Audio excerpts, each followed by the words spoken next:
উপাসক উপাসিকাগণ, ভগবান তথাগত সম্যক সম্বুদ্ধ দাতাগণের 5 প্রকার দানের কথা বলেছিলেন।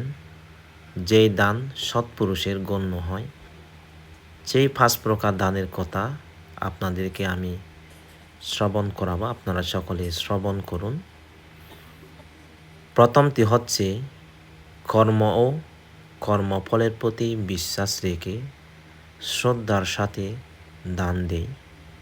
এতে দাতার জন্মে জন্মে প্রচুর ধন সম্পদ লাভ হয়, দেহের বর্ণ সুশ্রী হয়, সে সকলের প্রিয় পাত্র ও দর্শনীয় হয়। নাম্বার 2, গ্রহীতার প্রতি সম্মান, গৌরব ও মৈত্রীচিত্তে উত্তম বস্তু দান করে থাকেন। এর ফলে দাতা জন্মে জন্মে মহাধনী হয় এবং দাস দাসী পরিবার বর্গ সকলেই তাকে গৌরব করে, তার কথা শুনে সেবা করে এবং সুবাধ্য হয়।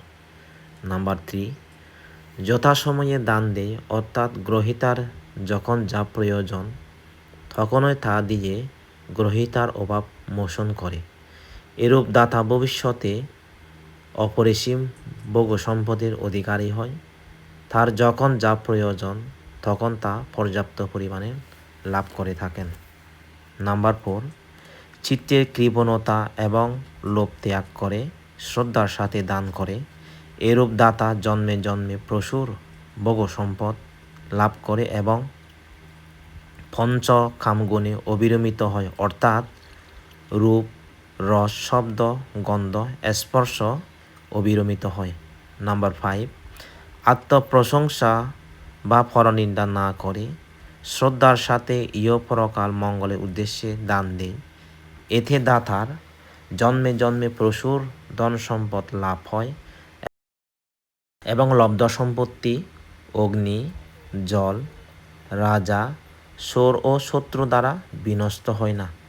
এরূপ দানই সৎপুরুষ দান বলে ভগবান বুদ্ধ বলেছিলেন। আপনারা সকলে এই দানকে শ্রদ্ধার সাথে অনুমোদন করুন, পূর্ণ অনুমোদন করে নিন। সুখী হোক।